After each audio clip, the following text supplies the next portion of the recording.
फूफा जी नमस्ते। नमस्ते बेटा। अरे तुम्हारा भतीजा आ गया, जाओ इसके लिए चाय बना लाओ।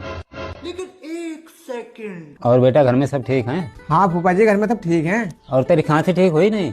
हाँ फूफा जी कहाँ थी? अरे बेटे वहाँ क्या कर रहा है, चाय यहाँ है। अरे तू वहाँ क्या कर रहा है, चाय यहाँ है। अरे फूफा जी वहाँ क्या कर रहे हो, उधर आओ ना।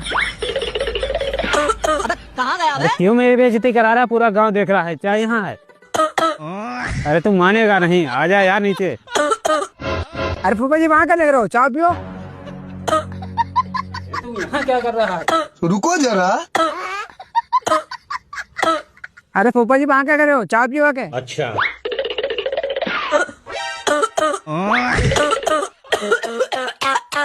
अरे इसमें तो बेइज्जती करा दी।